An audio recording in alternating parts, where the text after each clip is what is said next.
Hey, good evening, everybody. This is Brian here with Operational Speed Supply, and welcome to another episode of the SITREP.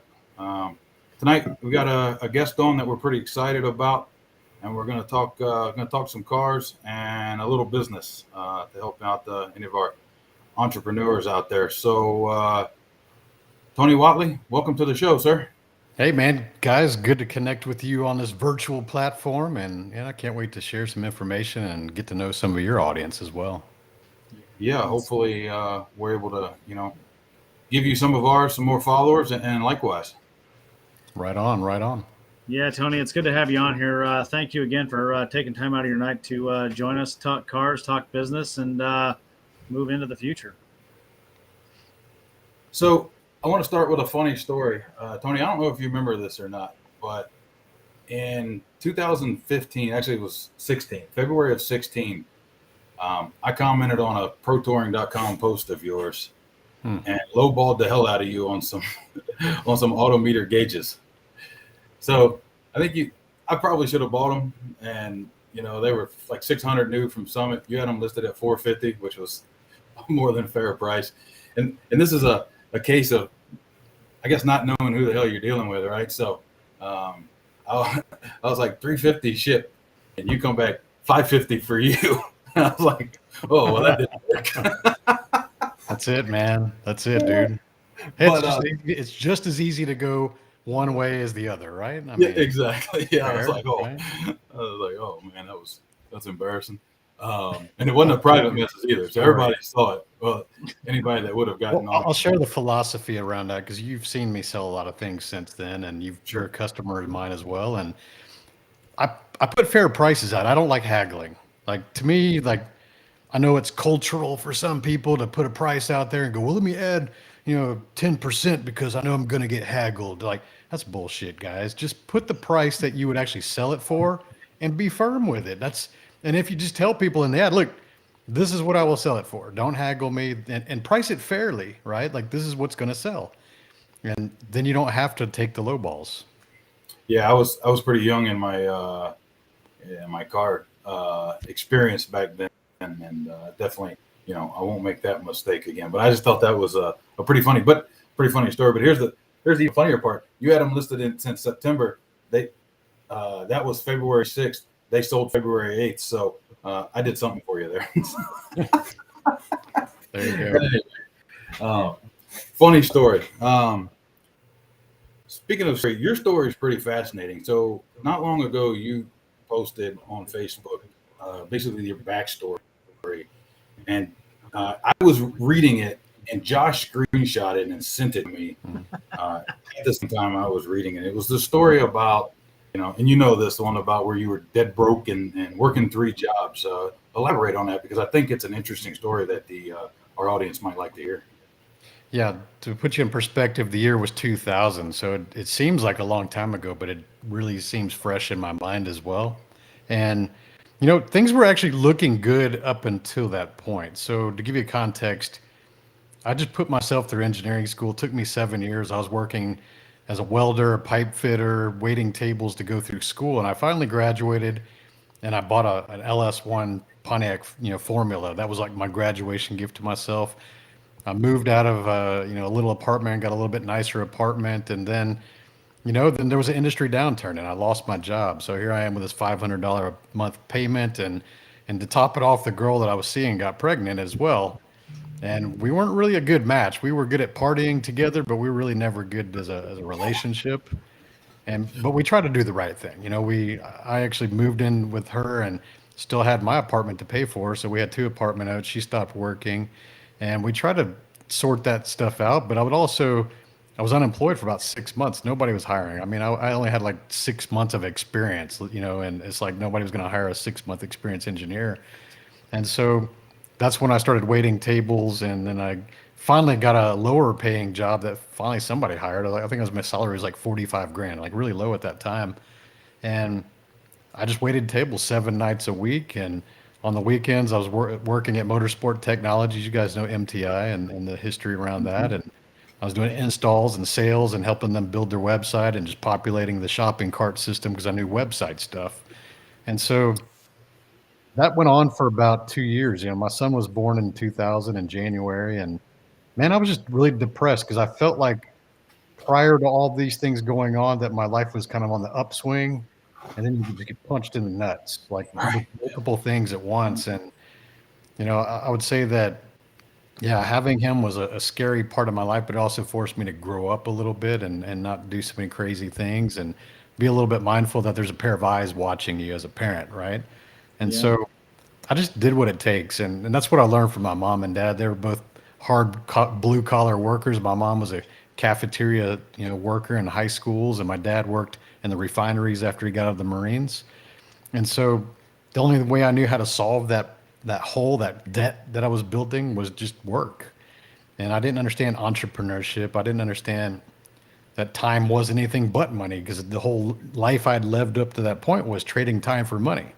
If you want more money, go pick OT hours. If you want more money, go get a second job or a third job. If you want more money, ask for a raise. But it was always trading units of your time for units of dollars. And I didn't know any different from that, because there was nobody in my family that was an entrepreneur. Nobody even talked about making money passively or having recurring revenue and all these Yeah. things that I've come to learn later. But, amidst of that is that it was the hardest decision I had in my life, was to split up with her and go on my way. And, in that kind of that reinventing of where I needed to go and get out of that, I started ls1tech.com. And the reason I started ls1tech.com is because I really needed an escape from my life. Man, I just said, hey, I know how to build websites. I taught myself how to do that. I learned these things, and I just want to build a cool place that my car friends could come hang out, that's actually reliable, because we'd all been members of ls1.com before that. And the guy wasn't paying his bills, and the server would always crash, and he would hard delete all of our stuff because he didn't do backups. So here we are creating all this content to drive people to his website, and he wasn't taking care of it. And you know, we supported that website very well. And we went to him, we said, "Hey man, why don't you pay your bill? We see you got advertisers, right? Like, pay your bills. Like, it's a rental. It's like $200 a month for a server rental of that size back then." And he threw an attitude at us. He said, "Hey, if you think you could do a better job, you should start your own website." And Well, I'm very competitive, and I know how to build websites. And I was providing way more content than he was ever doing on his website. So I was like, yeah. okay, I'll figure that out. And I guess the lesson there is that most people in getting into business think that they got to be an inventor, or they got to be super creative, and those help. But realize that the vast majority of companies out there that, all these brands that we know, are just better variations of something that already existed. So if you can just enhance or improve something 1% better than what's existing, whether that's a better price, whether that's low or high, if you want to go premium market, or if you wanted to just do something better. We wanted something that was more reliable. We updated the website software and the hardware before it needed it. And we made sure that we built relationships with all the advertisers, and we had racing events that they never had. And so we did all these things for the community, and that's why we became number one in the market. And it was You just know, you and John, right? You had zero Yep. employees, right? 0 employees, man. We had a 1099 server guy later on, after I got kind of too busy to do with the servers and stuff like that. well, I'll tell you, Tony, it's interesting you bring that up, because OSS started, in the midst of COVID. We're sitting there hanging out. I'm active duty in the military, and so we got completely shut down. They'd like, take your computer home and remote, VPN in. So for 8 weeks, I'm doing that. There's nothing going on anywhere, and but everyone was working on cars, and I would get 2-3 phone calls a day from friends saying, "Hey man, I got my Camaro, or I've got my Mustang. What should I do?" And after about the fourth person, I'm like, I'm sending these guys to the big, the big name stores to buy their stuff. Why don't I get a cut out of it? Yes. And Audrey, my wife, she's very big on understanding how to build communities and build followings and things like that. And so we kind of focused on building the community, and through that we've started our own autocross series. And last year Brian came on board, and we have just been working on building the community of like-minded individuals that want to race their stuff. And the sales naturally come from the fact that we're there hanging out. That's right. That's right. Yeah, I mean, you had a purpose and a reason behind why you created it, and that's very important, because whenever someone comes to me, and I help all these thousands of people now start companies, they always focus too much on the money, most of them. because maybe there's a lack. They're not, obviously there's a lot of people out there earning what they don't want to earn. They want to earn more, and that's okay. That's good. But when you shift your focus and your emphasis purely on making money, that's a short-lived routine, and it may work out for some people, but it won't last 20 years. Like Mhm. I'm very honored to say that I've had clients come back that used to be staff members of mine on LS1 Tech that I helped build 7 and 8 figure companies. Now they're coming to me to help them sell their companies or scale their companies to sell. And that's 20 years of relationship and capital. So you don't get there with short-term transactional relationships, long-term gains. And, most people are really short-sighted. So I like that you're focusing on providing racing and events and getting people off their keyboards because Lord knows we need more of that. But that's what builds the community, and you just so happen to be able to provide them as with the goods and the service too. So it's a Mhm. win-win for everybody. Yeah, absolutely. So I was doing some research because I know a little bit about you, but I was doing some other research, and I was really digging, trying to find this old thread. I like literally went back and pulled this old thread up from 2015, but I noticed that you did some editing for Motor Trend. That's pretty cool. How'd you get into that? That was I mean, that's a good lesson around community as well. Okay, so when you build a massive community, I mean, LS1 Tech over 300,000 people, and then I created performancetrucks.net right after that, maybe 2 years later. Yeah. That one's around 280,000 people. What you have to understand is when you become a community leader, you no longer just represent yourself. You represent the brand and the people that are part of that. So you have a lot more media clout, a lot of more exposure when you go, hey, it's not just me wanting to write this article, but I've got 100,000 plus people that will see this article and get a notification in their inbox about it. So that's one reason it's really important to kind of grow your audience or grow your community. It's not the same thing. That's another thing, a distinction there. Too many people nowadays look at YouTube and TikTok and Instagram, and they're trying to get followers. They're just trying to they're even buying fake followers, the fake clout. So the thing about that is that that's not a community. A lot of times people that are influencers believe they have a community, but that's not true. It's a follower, it's a different business model. It's a when you're an influencer at the top of the heap, it's really a one-way conversation. Let's be real, because you're only talking about yourself and you're cascading your message down to the follower base, but they're not really giving you feedback back or interacting with you, right? Where a community, what we want to do is, if you guys are in my community, I want you guys to be best friends. I don't have to Mhm. be a part of that equation, but I want you two to be best friends.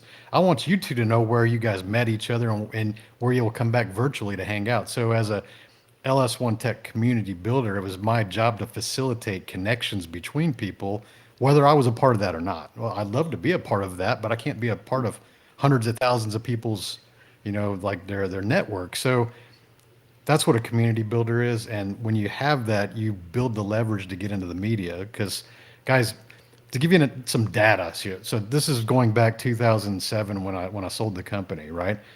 We had over 100,000 people per day visit that website. Now Yeah, imagine OSS. Imagine having 100,000 people walk through your front door and every day. Yeah. How much That's an attention that gets you? unbelievable amount of number. Yeah, magazine reach. Mhm. They were selling maybe 30,000 issues a month. Like we were making 3 times that in one day. So that's how we started to get into the media.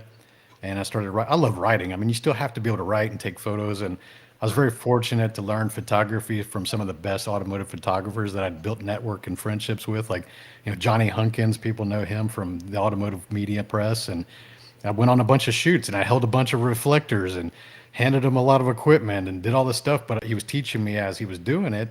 And then I became very proficient at being a photographer as well.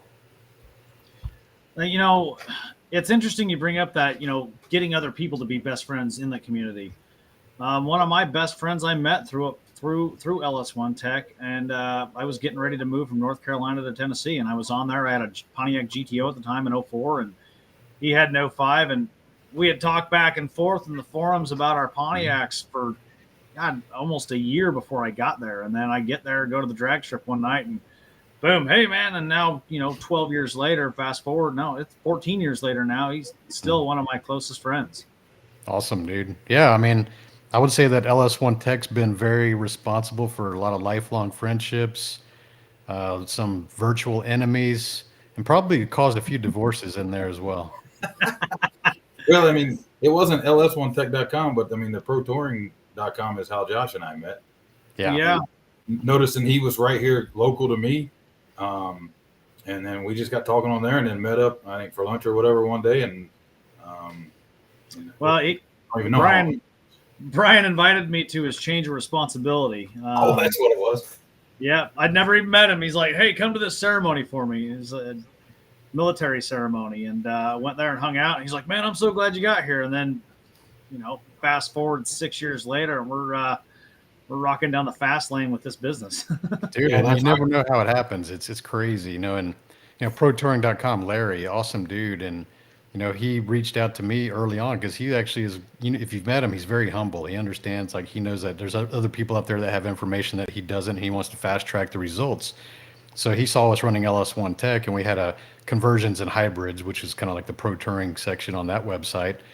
And I built one of the first LS1 swap 69 Camaros back in 2003, 2004. And so he reached out and said, "Hey, man, I got this website and we want more LS stuff over here." And we became friends, and he made me a moderator. I was like one of the first moderators on that website. And I taught him actually how to monetize the website because he wasn't making any money. It was a hobby to him, just like it was for me when I started. And so I taught him how to get the ads and how to sell the ads and how to do the structure and I even got my server guy at the time to set up all the ads on his website so it looked just like ours. And so that's the power of connection and just being able to help people and don't be afraid to reach out. If people are out there doing things and that they're the kind of person that will actually help, don't be afraid to ask out. I think especially men have a really struggle with like asking for help. We always want to think, "Oh, we can do it ourselves. I got this. I'll figure it out." And then it takes you like 3 years where it could have been 3 weeks, Yeah. We don't need instructions or directions. We got it covered. Yeah, damn right, dude. Oh man. Oh, I'm not lost. I'm just want to take the scenic route. Yeah, I meant to do that. Yeah. That's a good segue. You mentioned this LS swap on your car, but I pulled up some pictures of the current car that you built, or the latest one that you built. Josh, go ahead and pull that up. I want to run through some of these. So we've got these up so our audience can see these. Man, that thing is pretty slick. Tell us a little bit about that. Yeah, actually, when I sold the first 69 Camaro LS swap back in 2006, I believe I sold it. I bought this convertible, and at the time, it was just like a $25,000, driver. It was a 10-footer. Most people know what that is, and I said, but it was a real SS and it was a real Hugger orange car, and that's something that I always, as a childhood dream, I've always wanted a convertible orange Hugger orange SS, and so I didn't really do much with that car. I drove it around and things like that. It had a small block Chevy in it at the time, and I said, okay, it's time to go get this thing painted. I'll do some little mild pro touring stuff to it. So I took it to a blaster near me, and they media blasted it, and we found it was just a bunch of rust and Bondo. It was like shitty ass restoration underneath it, and so basically every panel on that car had to be replaced, and it really kind of irritated me because I thought I was going to be lucky and have the one without the good body under the paint because it didn't show any signs of that. I mean, it was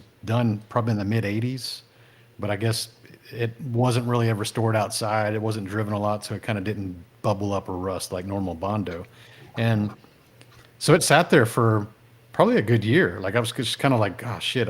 This turned into a lot bigger project than I thought, and they always do. And so at that time, I was like, okay, fuck it. I'm just going to go and get the car reskinned and just do it right. And I'll do a full out build. And so every single panel on that car has been replaced except for the panel that holds the trunk hinge, right there on the back of the window.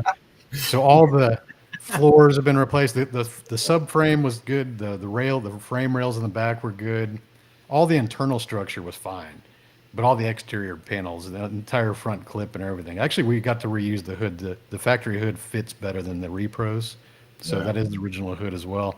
But, I got it back from the painter. They did body work, and it cascaded. And if you were to duplicate that car today, it's probably around 270,000 to build something like that. So, when people ask me like, "Hey, Tony, why don't you have a Lamborghini or a Ferrari?" I was like, "I have a Camaro. It's better." Yeah, exactly. I'd rather have my 69 Camaro because it is my favorite car. I'm always going to have a 69 Camaro as my favorite car. And I don't really care what other people have. I buy what I want. That's right. Yeah. Yeah. I took mine when I got mine, and it was it was probably more of a 20-footer maybe, but I took it to this local guy down here. I said, hey, I think I want to restore this thing. And he's knocking on a quarter panel. He knocked on this one, the driver's side quarter panel. He said, oh man, this car's real solid. He said, I don't think there's a whole lot of Bondo in this car at all. Well, I had it blasted, and I had to replace the driver door, both quarter panels, the rear tail light panel, the trunk pan, floor pan, and it had been wrecked. And that pass in had been pushed in, and you could see all the holes in the they pulled it, where they pulled it all out. Mm-hmm. Oh, it was brutal. So I was like, "Yep, that guy doesn't know what he's talking about." That's it. And with that 69, dude, I wanted to maintain the classic looks, even though it's all modern inside. I mean, it's Right. Speed Tech suspension, torque arm, coilovers, 6-piston brakes, LS7. It's a built LS7 from Texas Speed. All modernized interior, but I always want to make sure it kept the classic vibe. And those of you with a good eye looking at it on the screen, you'll notice that there's no chrome on the car. Actually, I powder coated or I brushed all the chrome where it still looks from a distance like it's the classic look, but when you get up to it, it's either like it's a brushed surface or a silver surface. So Yeah. I like the factory stripes. I think sometimes people over restore cars as they get too wild, and especially like a lot of the SEMA builds you see out there, they look really cool on that day of SEMA, and then you see the same car 2 years down the road, and you're like, "What the fuck is that spaceship? Why are they doing a 69 Camaro?" Like a 69 Camaro, you lower it and you put wheels on it, and it looks good. Right. Yeah. Wow, that's awesome.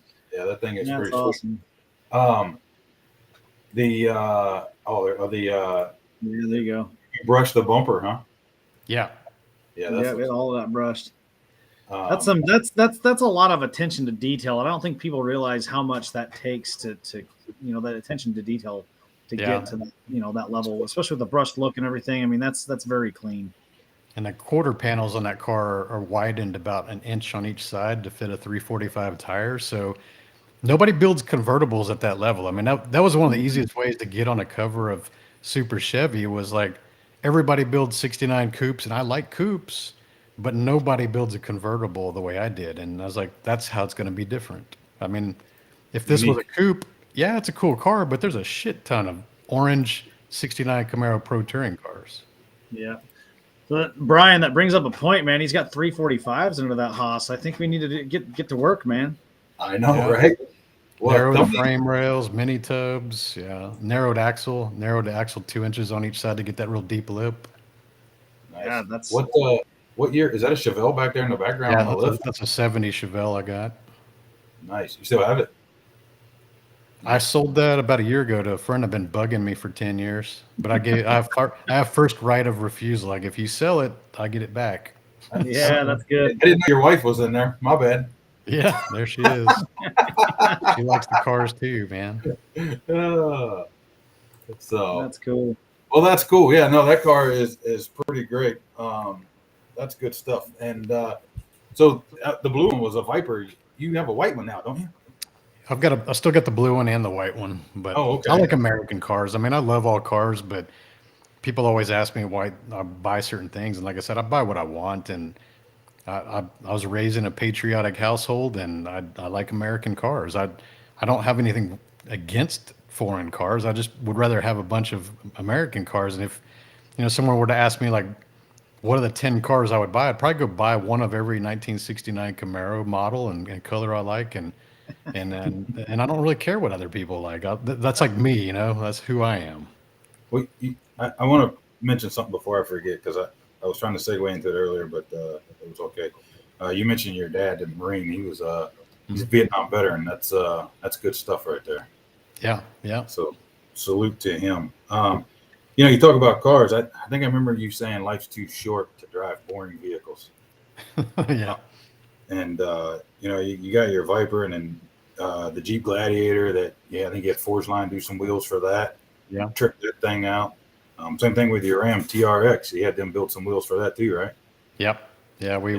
I like to design new stuff. I mean, I started to deviate motoring the wheel business back in 2003. That was a spinoff from LS1 Tech, and it's kind of funny that like you talked about, Josh, where you have the audience, but you fulfill a need. Well, I noticed that we didn't have anybody on. We had 150 advertisers when I sold that website, and none of them were wheel vendors. Imagine a car website with no wheel vendors. Like, so here I was like building all these project cars. I built over 45 project cars, and I was getting sponsorships and stuff. So I built these relationships with the dealers, but I was always just referring that business out.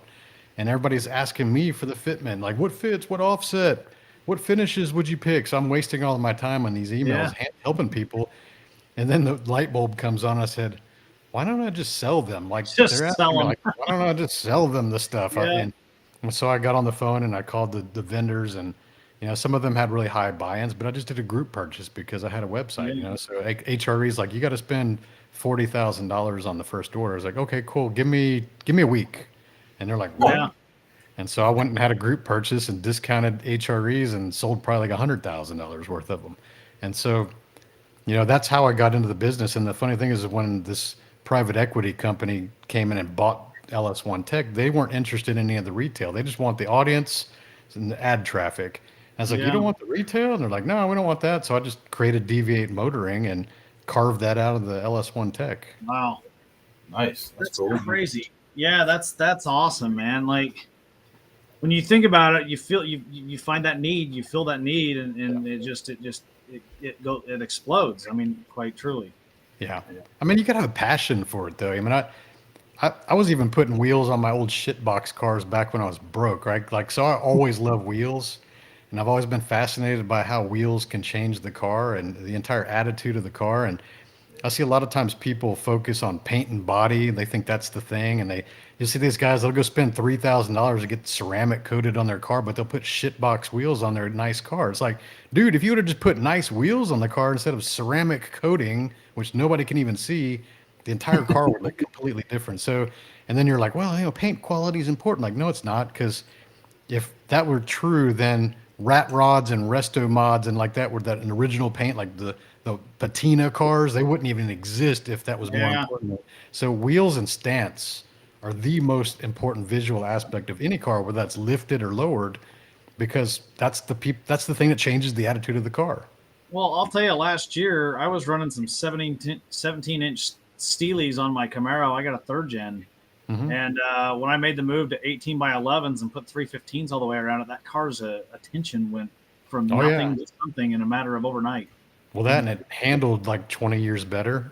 Yeah, there's that too. Yeah, that is a fact. Much better.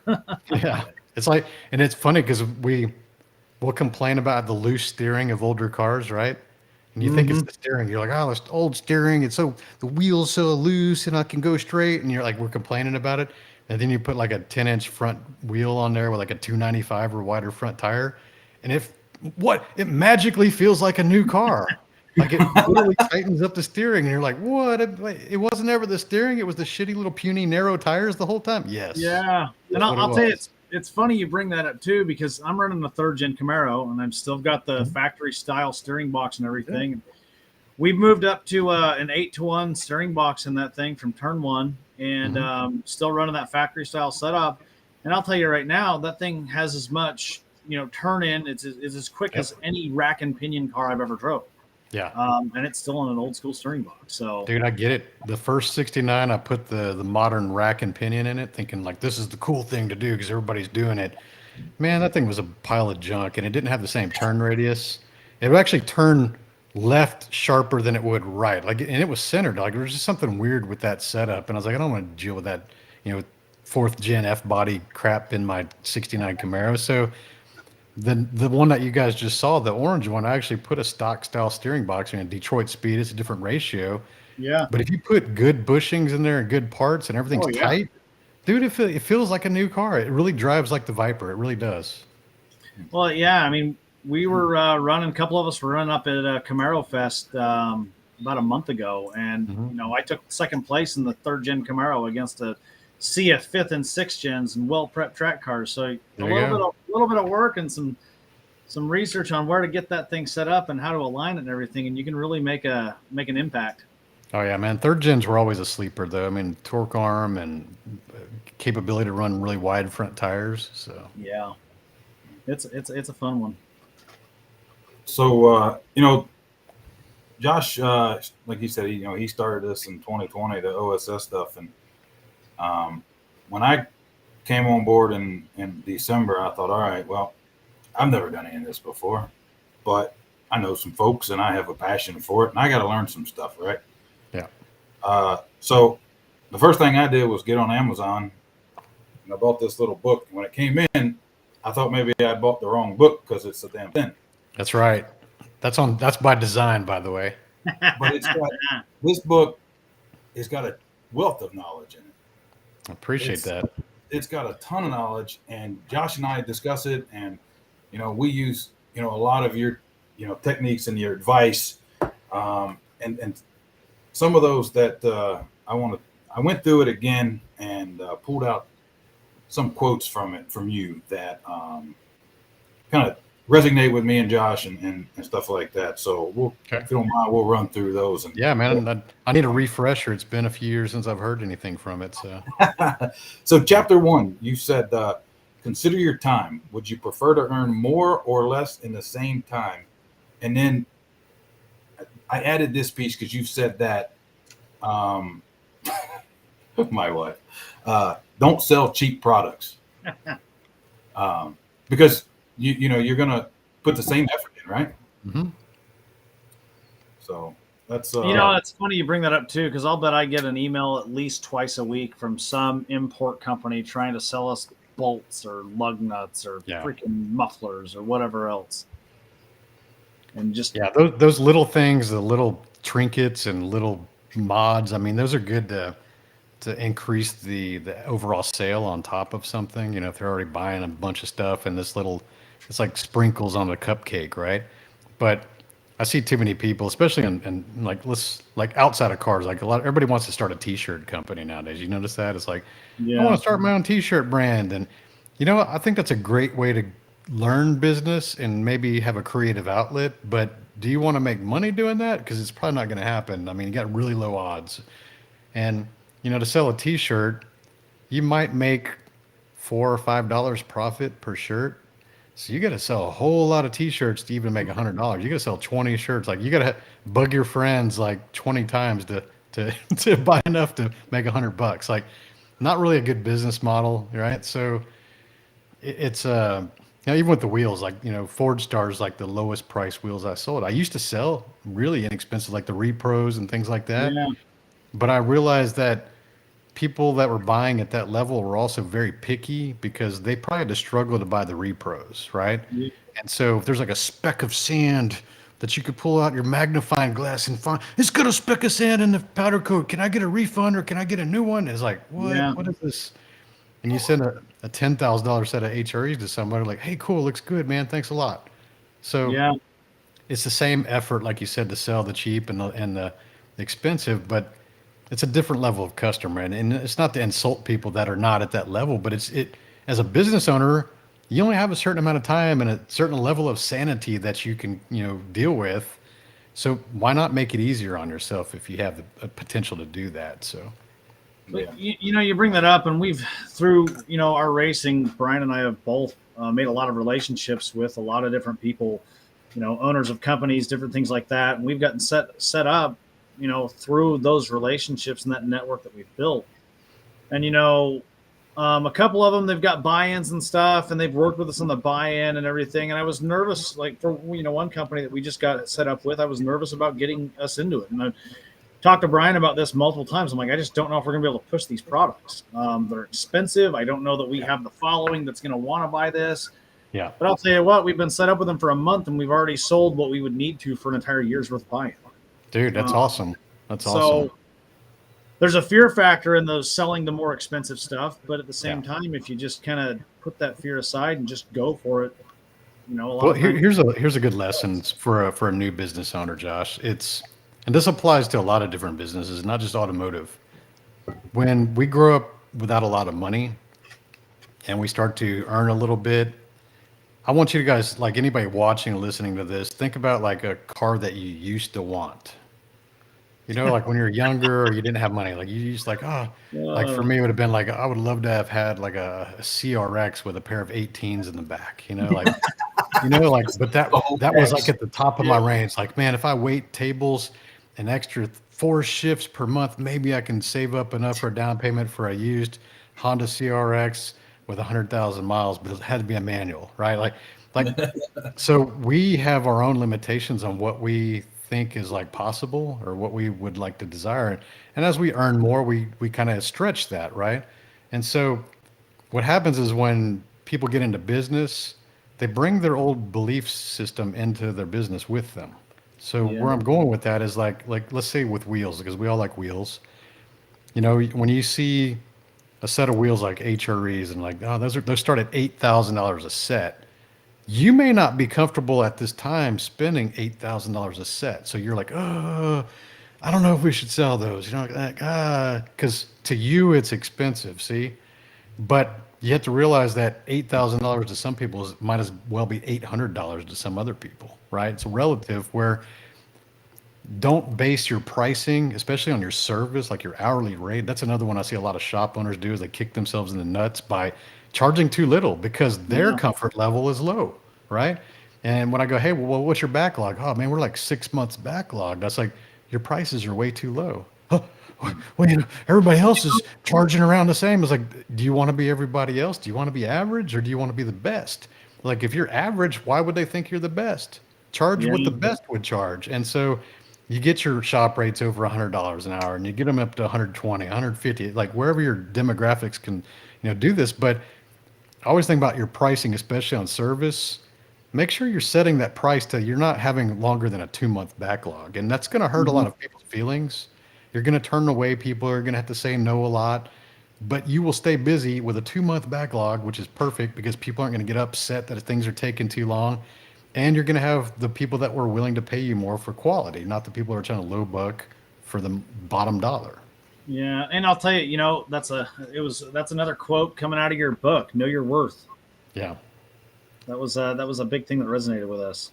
Yeah. So don't ever price yourself based on your comfort level. Just kind of step out of your comfort level, like third person, and go, are there people out there that would pay this? Well, obviously, yes, or these products wouldn't exist. Maybe they're even already in our customer base. It's like, why not? Try it out, right? I'm gonna combine two. I don't know if they're from the same chapter or not. I just thought of one, but I want to combine two. Chapter 2 says your mindset serves as a foundation on which your company gets built, and it determines if it succeeds. And then on top of that, there's another spot where it says it might be the same chapter. Set your goals really high. Josh told me when I come on, he said, one day we're going to buy Summit Racing. I was like, okay, let's do it. Whatever. Let's go to work. Yeah. So, yeah, you notice I didn't laugh. yeah, right. No, that's true. No, yeah, you're like, if that's what you want to do it, right? Yeah. Yeah. There is a possibility that it could occur. Why not? Like you could make a list of things that say why not, but then you'd also make a list of things that could potentially get you there. Right. Well, the thing is that the way I view this is that if I set my expectations for where we want to go with this low, we'll attain them. Yeah, great, we made it, but where do you go from there?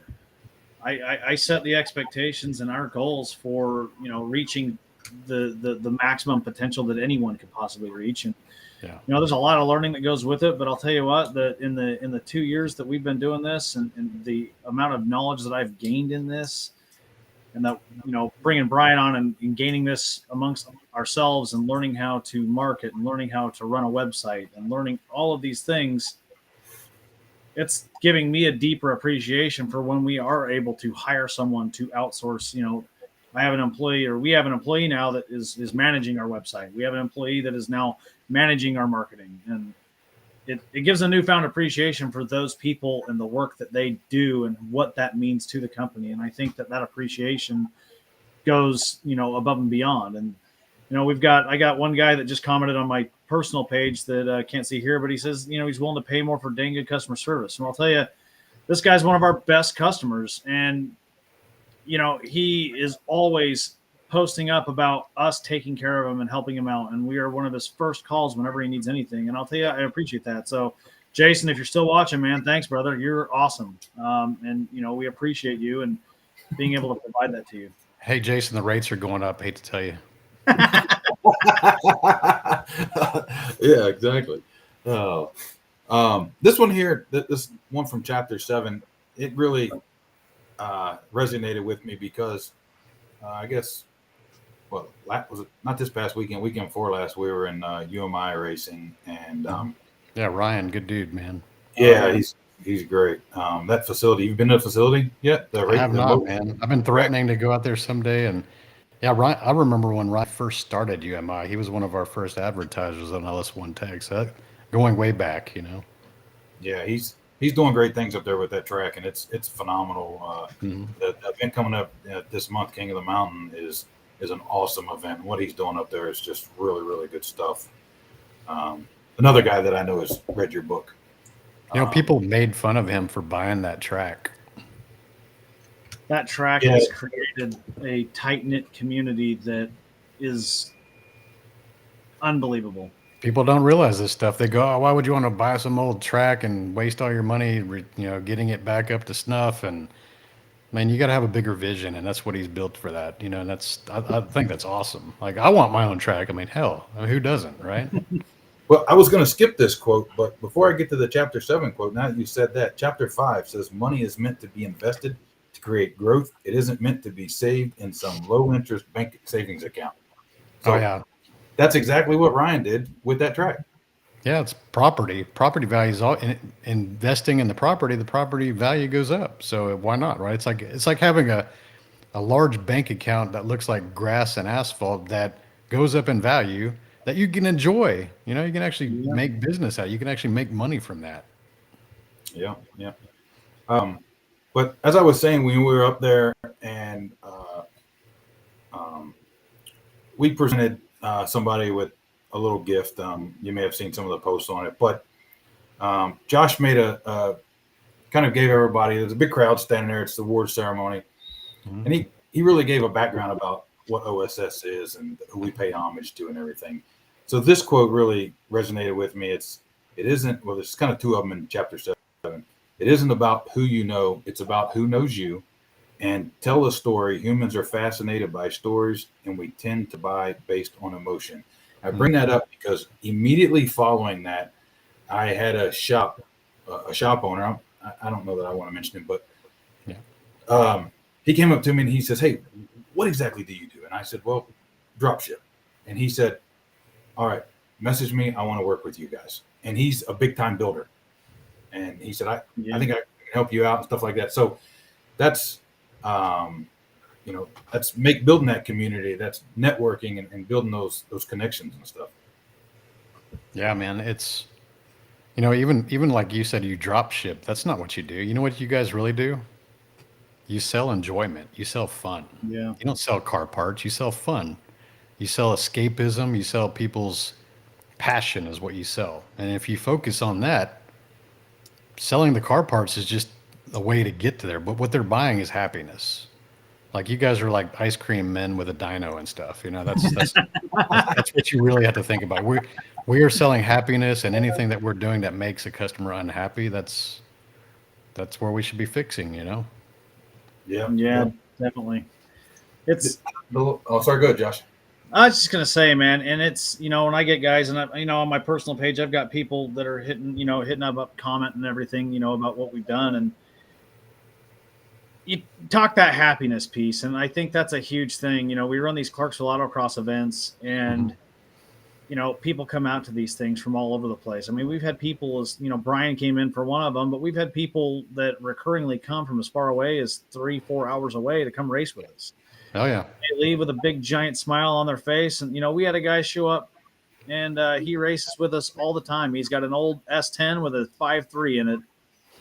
And he threw a set of Hoosier circle track slicks on the back of that thing, and he gets after it. Awesome, dude. We're having fun. And that's what the whole point is I'm not trying to make a thing here. We're not trying to build a crazy, thing. I want the local guy that wants to have fun come out and enjoy themselves. So That's it, man. That's what we aim to build, and that's what we're trying to do.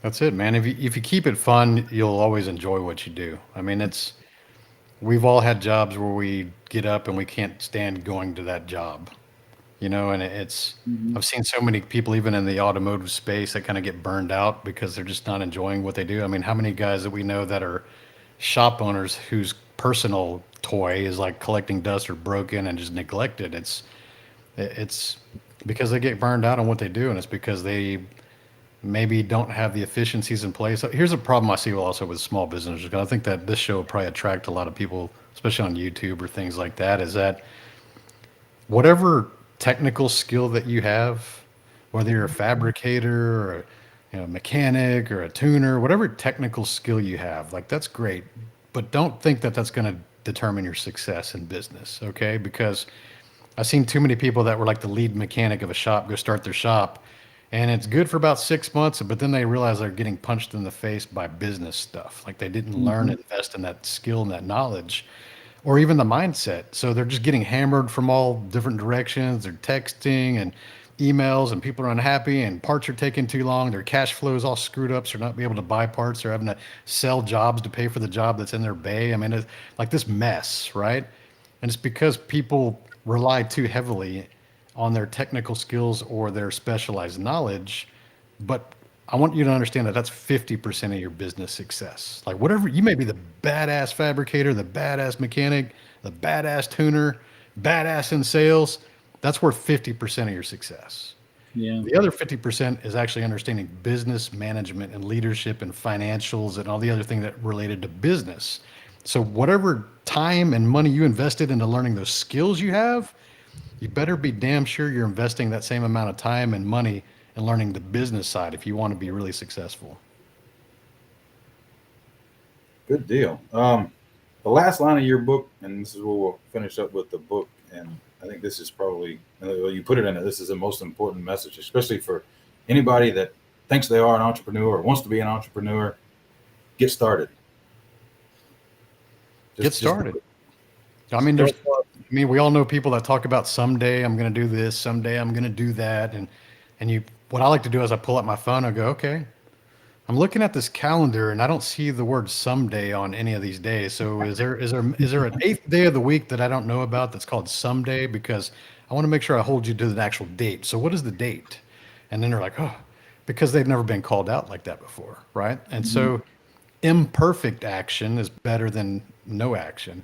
And for the people that are like, oh, I'm a perfectionist, or I need to read 5 more books, I need to listen to 100 more podcasts, I need to hire 10 different coaches. Like there's always these people in this consumption mode learning things, and that's not a bad thing, but they never pull the trigger. They never do anything. So the best entrepreneurs I know, they just jump in, they get punched in the face, they lose, they win, they lose, they win, and they learn things every single time, and they just evolve and they get better. So you get started with something. And here's the other thing is that the first company you start doesn't mean that's your only company. You guys talked about wanting to buy Summit Racing, but here's the weird thing about that. I'll shift your mind on that because it may not be a linear business path.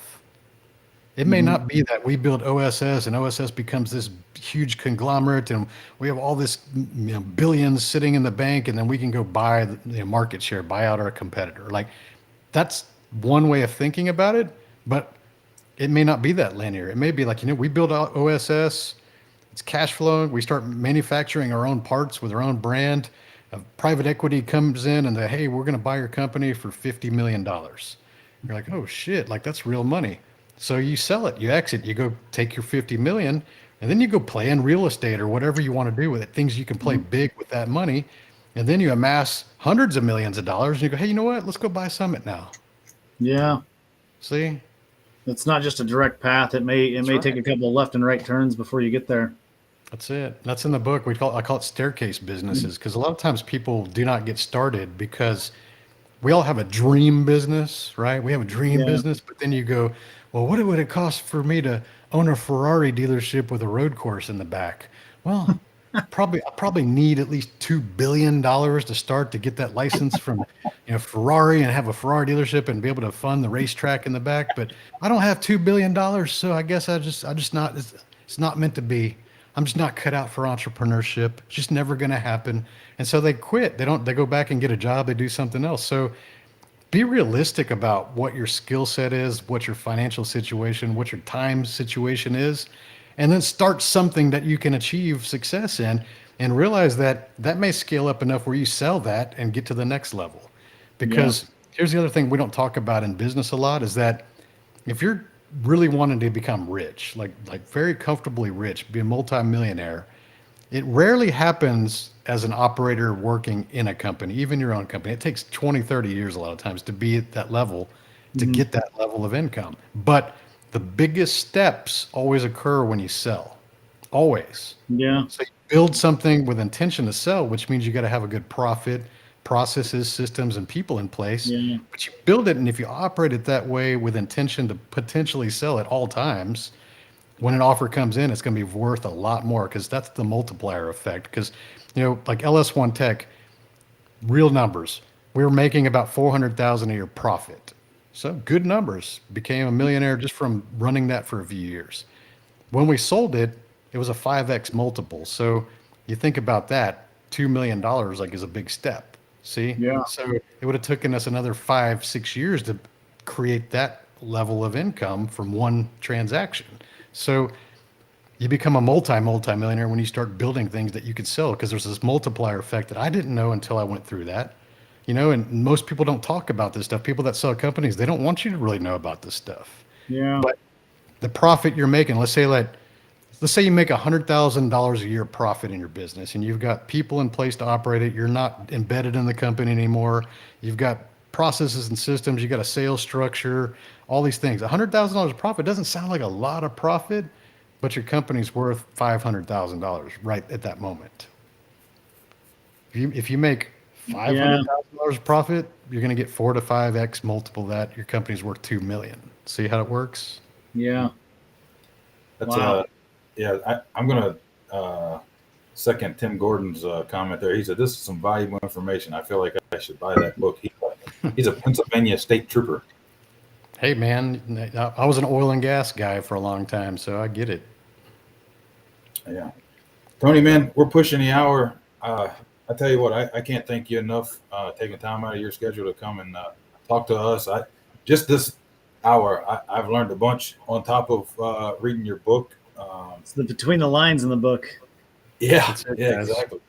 There's different levels to the game, but you just got to be around the people that can speak to those that make you understand it. I mean, I take really complex things, but I try to make it very easy to understand. Yeah.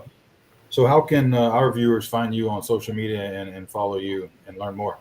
Yeah, I'd say go to this website that you see on here, the 365driven.com. And from there, you'll find my book and my podcast and all the coaching and the entrepreneurship groups. I've got an entrepreneurship group with about 4,000 members right now, and we're growing. And I've brought on some associate coaches, and we do mastermind groups. We do live events. And yeah, I have a soft spot for the automotive industry because that's where I built my businesses. But, my clients are all different industries nowadays, and I love that. I love the variety too. But Josh and I don't think it was your last trip. I don't think it was the Mexico trip. Maybe the one before. Arizona, the Bondurant. Yeah. Yeah. One of them. I text Josh. I screenshotted that and I said, we need to be going to one of these one day. And he said, we will. So, take the wives and come and hang out and learn some more. So, that's it. Go meet those people that will stretch your belief systems and your mindset, and you start to think about how successful people think, and it's completely different. And you'll spend the first 20, 30 years of your life unlearning all the things that you thought were true. Yeah. All right. Well, again, we really appreciate it. This has been informative. I hope our viewers have enjoyed it as much as we have. Hey, Brian, Josh, man, honored to be here, and I hope some people got some information out of that. I appreciate the opportunity, man. Yeah. Thank you again. There's a chance I'll be in Houston for work in November, and if that Cool. pans out, I'll let you know. Maybe the wife will be down there. Maybe we can, grab dinner or something. Awesome, man. Give me a heads up, and I'll let you know if I'm available that time. All right. Sounds good. Y'all have a good evening. All right. Yeah. Good night. Take care, Tony. Take care, Brian. Thanks, guys.